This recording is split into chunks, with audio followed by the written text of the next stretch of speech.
Ada 3 poin kontroversial terkait dengan pemberian kenaikan pangkat Jenderal Kehormatan kepada Bapak Prabowo Subianto yang diberikan oleh Presiden Joko Widodo pada 28 Februari tahun 2024 lalu, di mana salah satu alasan mendasar diberikannya penghargaan tersebut ialah dilihat dari dedikasi dan juga pengabdian Pak Prabowo dalam dunia militer itu sendiri. Hal-hal yang perlu kita kritisi dan menjadi poin-poin kontroversi yang pertama ialah terkait dengan pengaturan istilah pangkat kehormatan dalam regulasi dan juga kepastian hukum Indonesia saat ini. Yang kedua ialah ini telah jelas-jelas menodai terkait dengan bagaimana penyelesaian dan penuntasan pelanggaran berat HAM di masa lalu, terutama kasus penculikan dan penghilangan para aktivis 9798, dan yang terakhir itu adalah ini telah bentuk daripada pengkhianatan atas gerakan-gerakan reformasi tahun 1998. Pertama ialah terkait dengan regulasi dan juga kepastian hukum yang mengatur mengenai istilah pangkat kehormatan.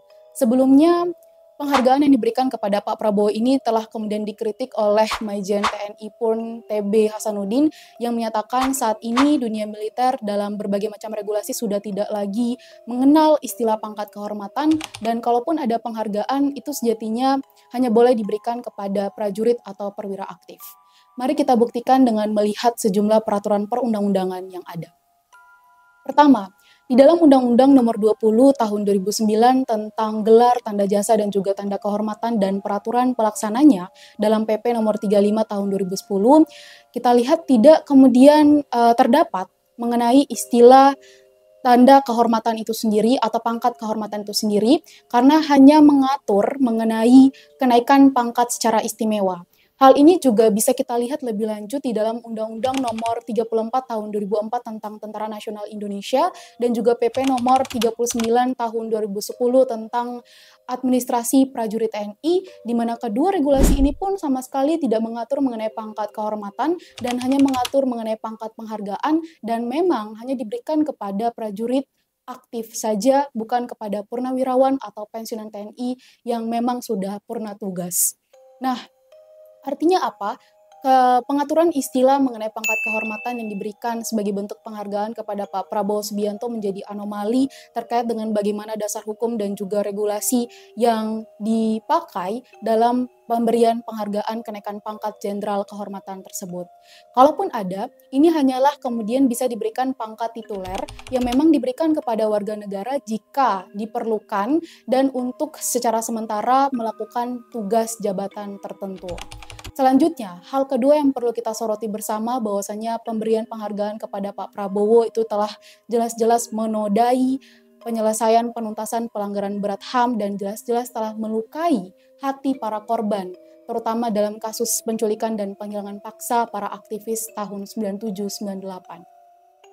Kita sama-sama tahu bahwa pada tahun 95 sampai 98 Pak Prabowo menjabat sebagai seorang jenderal Kopassus, dan beliau sendiri juga sudah mengakui bahwa beliau memang terlibat dalam kasus penculikan dan penghilangan paksa para aktivis 97-98. Pembuktian ini pun dapat kita lihat dengan adanya penyelidikan dari Komnas HAM yang kemudian memanggil Pak Prabowo untuk dimintai keterangan pada saat itu. Bukti yang nyata bahwa dia telah melakukan pelanggaran HAM berat.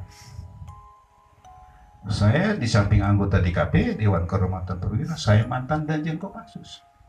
Tim Mawar yang melakukan penculikan itu bekas anak buah saya semua dong.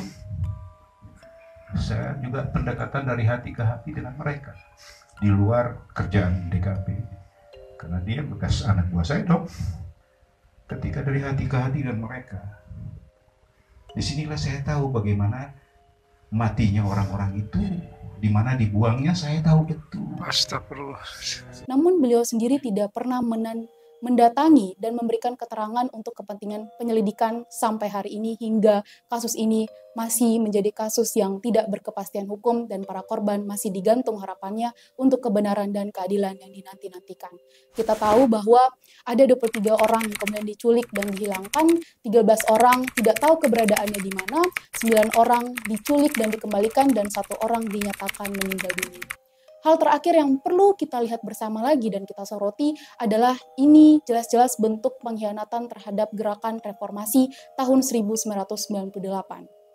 Kita tahu dari terlibatnya dalam kasus penculikan dan penghilangan paksa para aktivis tadi, terdapat keputusan Dewan Kehormatan Perwira yang secara jelas-jelas telah membuktikan secara bersalah Pak Prabowo terlibat dalam sejumlah penyimpangan dan kesalahan yang dilakukan oleh beliau, termasuk pidana atas penculikan para aktivis di tahun 97 dan 98, serta rekomendasi untuk diberhentikan akibat sejumlah penyimpangan dan kesalahan tadi. Memang menjadi anomali ketika kemudian kita menghadap-hadapkan putusan DKP untuk memberhentikan Pak Prabowo atas kesalahan dan penyimpangan tadi dengan Kepres yang justru memberhentikan Pak Prabowo dengan dalih secara hormat. Nah, saya rasa kita semua belum amnesia terkait dengan bagaimana janji Presiden Joko Widodo dalam nawacitanya pada pemilu 2014 lalu untuk menuntaskan berbagai macam pelanggaran berat hak asasi manusia di masa lalu, termasuk kasus penculikan dan penghilangan paksa para aktivis 97-98. Namun hari ini, janji beliau justru diimplementasikan dengan memberikan penghargaan kepada salah seorang terduga pelaku pelanggaran berat HAM di masa lalu.